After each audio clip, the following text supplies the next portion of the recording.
Long before the series helped to revolutionize the world of computerized role-playing games, and even before the first title, in what was finally made a trilogy by 2023's eponymous release, so much as had a proper playable demo, Wizards of the Coast had put plans into motion to translate the then unreleased future monolith that would become the Baldur's Gate franchise into a novel. The man initially chosen for the job was, in a move that seems somewhat foolish in hindsight, not someone with any real connection to the games, but instead then primary editor of the Forgotten Realms line of novels, Philip Athens.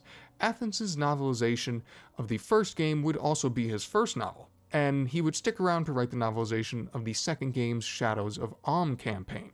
For the novelization of Throne of Baal, Athens would be replaced by Drew Karpyshyn, a writer for the second game who was a bit more intimately connected with the narrative. Cobbled together from an auspicious start, be it that there was no actual game completed for Athens to base his novelization of the first game off of, the novel struggled to capture the essence and feel of the games themselves. While they follow the overarching main storyline fairly adequately, they do not feature many of the recognizable characters from said games, and those that are present possess, in certain cases, with regards to figures such as Jaheira and Minsk, personalities that are not only wildly different from their video game counterparts, but occasionally in direct conflict with those original digital depictions. Additionally, subplots and narratives present in the games are also mostly absent. Rarely they're replaced with new side quests and characters for the books themselves.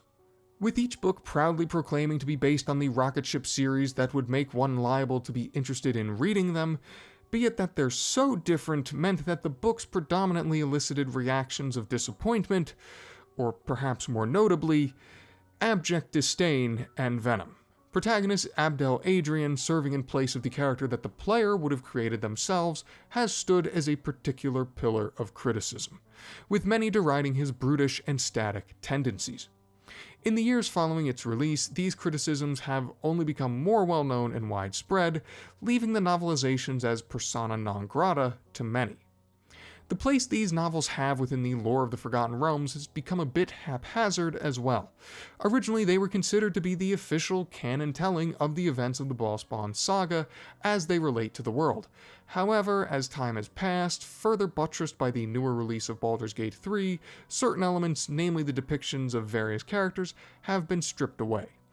Abdel Adrian still stands as the canonical Ballspawn hero within the world, but not much else remains from these works. Having long since fallen out of print, the Baldur's Gate novels have become something of an oddity.